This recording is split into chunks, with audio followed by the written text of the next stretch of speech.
Call. ఈ నెల 10వ తారీఖు రోజున వెస్ట్ బెంగాల్ సంబంధించిన ముగ్గురు అఫెండర్స్ ఫిరోజ్ షేక్, అదేవిధంగా సుఖ్చంద్, యామిన్ అనేవాడు కేఈసీ పోలీస్ స్టేషన్ లిమిట్స్ లో HB/డే అఫెన్స్ చేసి దాదాపు 15 తులాల బంగారం ఎత్తపోవడం జరిగింది. దీన్ని ఇమ్మీడియట్ గా CCS పోలీసులు మరియు కేఈసీ పోలీసుల ఆధ్వర్యంలో వెంటనే డిటెక్ట్ చేసి ముగ్గురు నేరస్తుల్ని అరెస్ట్ చేసి 15 తులాల బంగారాన్ని రికవరీ చేయడం జరిగింది. అప్పుడు వీళ్ళ కన్ఫెషన్ లో ఈ 2 అఫెన్సులతో పాటు గత సంవత్సరం డిసెంబర్ లో కూడా ఇంకొక దొంగతనంలో 4 వ్యక్తులు పార్టిసిపేట్ చేసినట్టు చెప్పడం జరిగింది.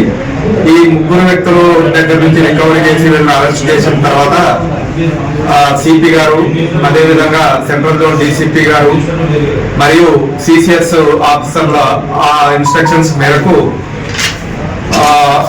KEC police station SI Naveen, అదేవిధంగా Raj Kumar SI CCS, next head constable Mahesh, Anjaiah, constables Vamshi, Madhukar, Chandrashekar, Ramulu, Venkanna మరియు KECPS కి చెందిన కానిస్టేబుల్స్ రాజశేఖర్, జితేందర్, కళ్యాణిలు వెస్ట్ బెంగాల్కి వెళ్ళి అక్కడ దాదాపు 8-9 డేస్ అక్కడ అన్ని ఎఫర్ట్స్ పెట్టి లోకల్ పోలీస్ హెల్ప్ తీసుకొని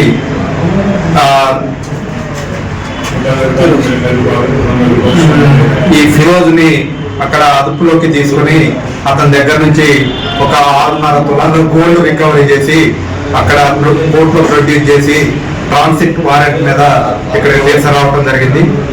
మరి దాదాపు 4 కేసుల్లో 25 తులాస్ గోల్డ్ పోతే దాంట్లో 23 తులాలు గోల్డ్ రికవరీ చేయడం జరిగింది. ఈ అరెస్ట్ చేసిన అక్యూజ్డ్ పేరు ఫిరోజ్ షేక్, తండ్రి పేరు అస్గర్ షేక్, వయసు 25 ఇయర్స్. ఇతను బెల్దంగా, ముర్షిదాబాద్ జిల్లా, వెస్ట్ బెంగాల్ కి సంబంధించిన అతను. ఇతన్ని ఈ రోజు కోర్టులో ప్రొడ్యూస్ చేయడం జరుగుతుంది. మరి ఇట్టి కేసులో 3 దొంగతనాల్లో పశ్చిమ బెంగాల్ రాష్ట్రానికి చెందిన 4 నిందితులను పట్టుకోవడంలో కృషి చేసిన ఎస్ రవికుమార్ KEC ఇన్స్పెక్టర్, అదేవిధంగా K రామకృష్ణ CCS ఇన్స్పెక్టర్, అదేవిధంగా IT core team Salman, next Nagesh, Praveen, CCS SI Raj Kumar, KEC SI Naveen Kumar, CCS head constables Mahesh, Anjaiah, Jampaiah మరియు CCS constables Madhukar, Vamshi, Chandrasekhar, Ramulu, Venkanna, KEC head constables Narasimharao, Ahmed Pasha, Mallareddy, constables Rajasekhar, Jitender, Kalyani, Ravi Prasad, Santosh, Srinivas రాజులను సీనియర్ ఆఫీసర్స్ అభినందించడం జరిగింది. మరి వాళ్ళందరికీ కూడా రివార్డ్స్ ఇప్పుడు ఇవ్వటం జరుగుతుంది. మరి ముఖ్యంగా ఏంటంటే ఈ ప్రజలకు విజ్ఞప్తి పోలీసు వారిది ఏంటంటే CCTV కెమెరాలు కొంచెం మంచి క్వాలిటీ కెమెరాస్ పెట్టుకొని ఇటువంటి అఫెన్స్లు కాకుండా ప్రివెంట్ చేయటమే కాకుండా రేపు పొరపాటున ఏదైనా అఫెన్స్ అయితే కూడా ఇవి డిటెక్ట్ చేయడానికి ఉపయోగపడతాయి.